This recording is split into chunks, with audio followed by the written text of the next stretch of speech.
My name is Olivia. I recently gave birth to my daughter Elena, who's about to turn 1. My husband has been incredibly supportive, especially since this is our first child. I'm very grateful for him. But there's a problem with my in-laws. My relationship with my mother-in-law Helen was already strained, leading us to a state of estrangement. Let me first talk about the incident that led us to this point. From the beginning, Helen and I never got along. Once I went to their home for a family meeting. I was greeted by balloons and decorations that were blatantly feminine, and the dinner menu was filled with ingredients I specifically said I couldn't tolerate. My husband was furious, and he deeply apologized to me when we got home. At that point, I was rethinking the whole marriage, but my husband desperately convinced me to proceed under certain conditions. Helen and I would only see each other during major life events. No shared meals. If we visit the in-laws, no overnight stays. If my husband wants to visit them during holidays, he goes alone. I would visit my own parents, and absolutely no sharing of our contact information.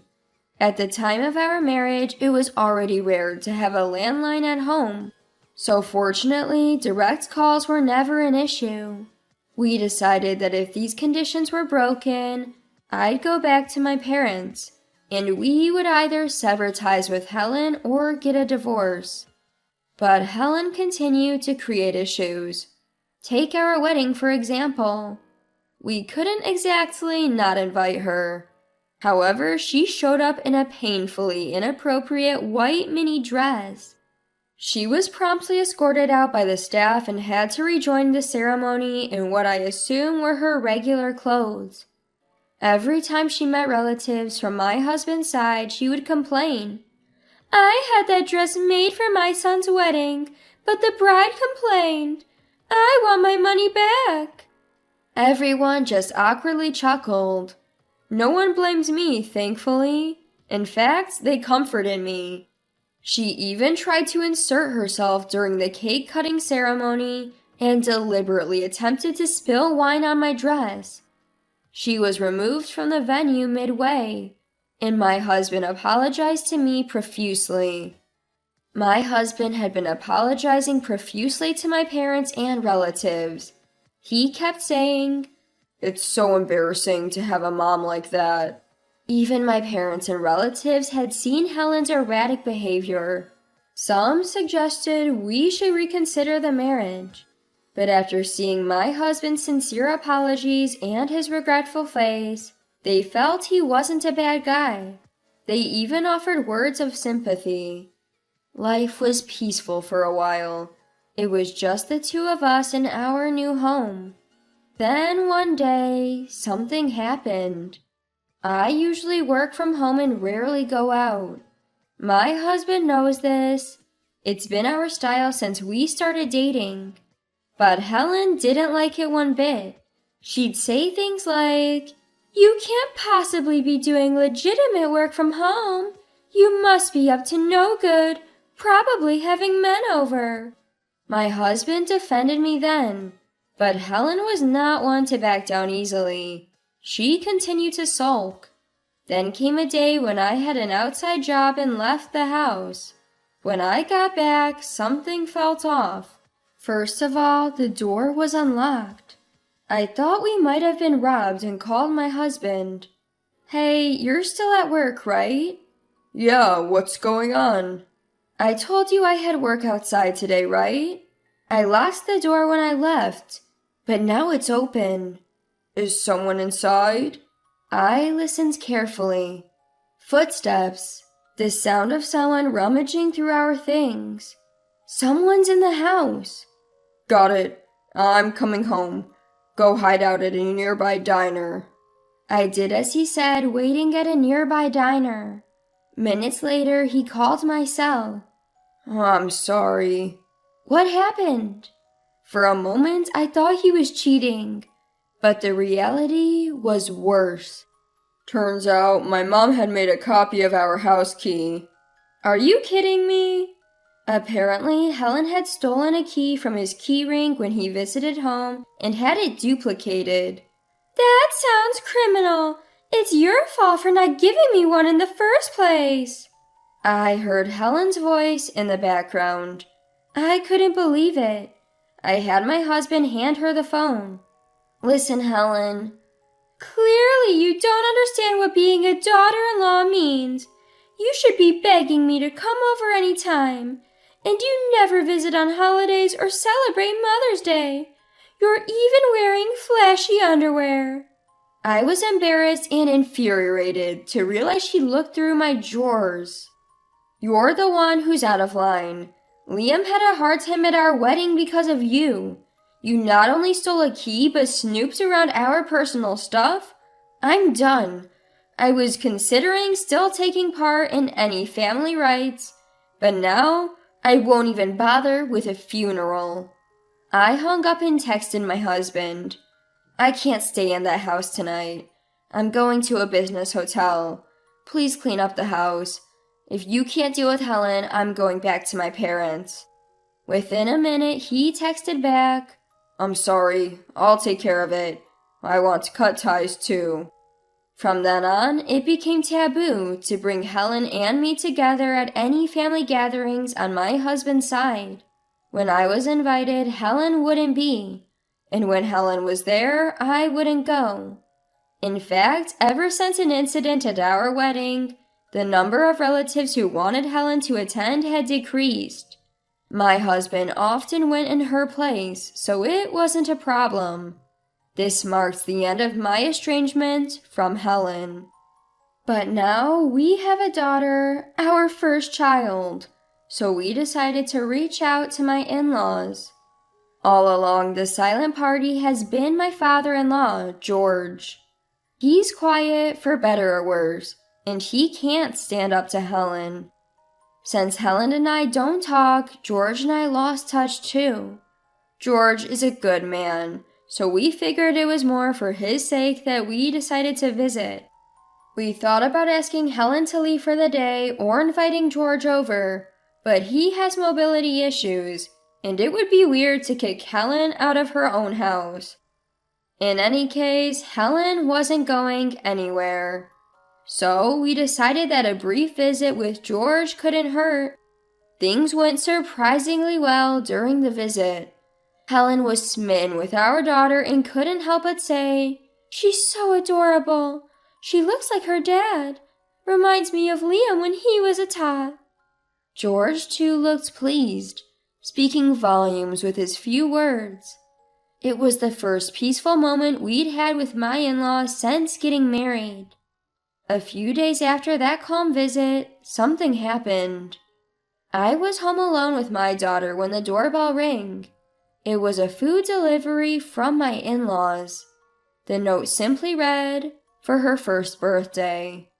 We planned to prepare something ourselves, but I was touched they'd gone to the trouble. I thought we'd open it when my husband got home. Hours before he was due back, I had a bad feeling. I opened the gift, and what I found was shocking. My husband came home at that moment and asked, "What are you looking at?" I said, "It's a first birthday meal for our daughter from Helen," and threw it into the trash. Shocked, he shouted, "What are you doing? No matter how bad my mom is, you don't have to throw away what she gave to our daughter. You should apologize." Without even turning around, I asked, "Did you look inside?"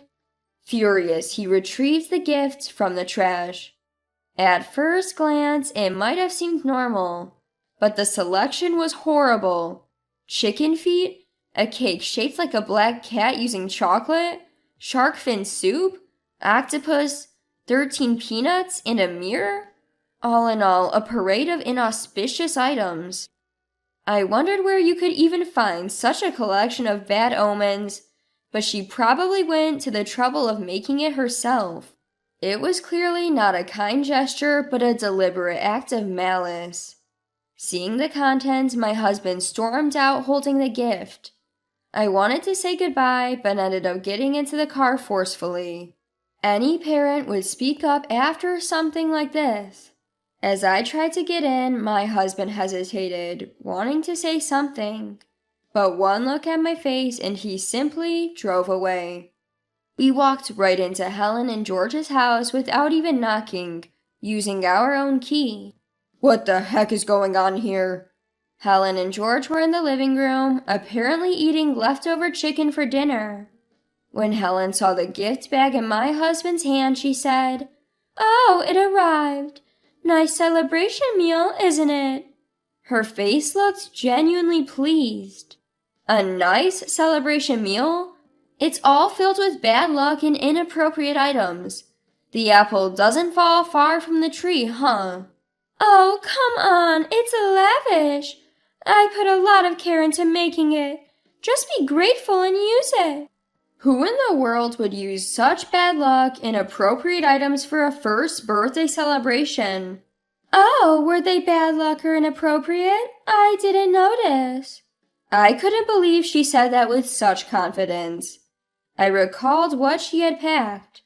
The cat-shaped cake may look cute, but black cats are often associated with evil. Shark fin soup isn't exactly animal-friendly or environmentally conscious. Then there were 13 peanuts, which are not only a high allergy risk for a 1-year-old, but the number 13 is often considered unlucky. The gift was entirely inappropriate. Given all this, it's hard to believe she didn't know what she was doing. And the chicken, it was a single leg, hardly lavish. If they had simply sent their delicious fried chicken, it would have been a much better celebration gift. That's the crux of it. So you didn't know, huh? Then why don't you guys eat it? How dare you even say that? My husband then spoke up and Helen sighed heavily. You know, I've been thinking for a while. You take everything so negatively. Like that balloon during the family meeting. It simply looked feminine. It's art, dear, art. Helen continued, a little snorted. And at the wedding, I wore a white dress because it suits me. There's no rule saying a mother can't wear white. As for the cake cutting, I just wanted one last memory. You two are the mean ones, always taking away my joys. With that, Helen gestured. You've been so spiteful, so give back the money spent on the dress and this celebration. I was so flabbergasted I couldn't speak. Just stood there holding our daughter. Are you kidding me? I looked at my husband, whose face was red with anger. What? Ever since our wedding. No, for as long as I can remember, you've been embarrassing. You always sabotage events if you're not the center of attention. That's not true. My husband began recounting. It was the same during my own birthdays. She didn't want to do anything because she wasn't the center of attention. Even the birthday cakes were always what my mom liked. So I told her since elementary school that we didn't have to celebrate my birthday anymore. A young boy saying he didn't want a birthday celebration? He must have really disliked it. As he spoke, tears flowed down my husband's face. My mom would still force a birthday party every year, and even the gifts she chose were ultimately for herself. I later heard that the gifts my husband received were things like books that were more to Helen's taste, or craft supplies he would never use. Whenever he said he didn't need them, Helen would go, I thought it would be fun if we could use it together. Fine, I'll just keep it. That would get annoying. I thought I'd only have to put up with this stuff from her, but she started doing it to Olivia too. I can't take it anymore. I'm cutting ties. My husband declared. What are you talking about? You're our only child. What's going to happen to us? As if I care. I've done so much for you. What is she talking about? Everything Helen did was for herself. My husband felt the same way. All the things Mom's done, it's all for herself. She needs to be the star of any celebration, so I can't imagine any future event where she won't want to steal the spotlight, and that's just sad. That's not true. Helen was clearly rattled, but my husband's mind was made up. He then turned to George. Thanks for secretly buying me birthday gifts and taking me out to eat when Mom wouldn't celebrate my birthday. You! But I can't forgive that you didn't stop her from ruining our wedding or causing this whole mess. I won't let Olivia or our child see you if she doesn't want to. George looked down, saying nothing. We're leaving and we're going to move. You won't hear from us or see us again, and we're not telling you where we're moving to. Please rethink this. Helen was desperate and crying. No can do. It's not just Olivia who can't handle this anymore. I can't either. I wouldn't even want to attend my own funeral at this point. How can you say such a thing? I hate it that much. I don't want to see you again. I'm sorry for everything until now. From here on out, it'll just be the three of us. Finally, I found my voice and tears of relief started to flow. I'm sorry I couldn't understand earlier. It's my fault for not speaking up. Let's go. My husband took my hand, and we left his parents' home for good. Life became hectic for us. We were busy choosing a new home and packing, and before we knew it, the days had flown by. Oddly, Helen never showed up. When I casually mentioned Helen to my husband, he dryly laughed. I'd like to think Dad is holding her back. Now we've moved and are living in a different area. No more surprise visits from Helen, no more contact. My husband occasionally communicates with George, but they haven't met. They probably never will.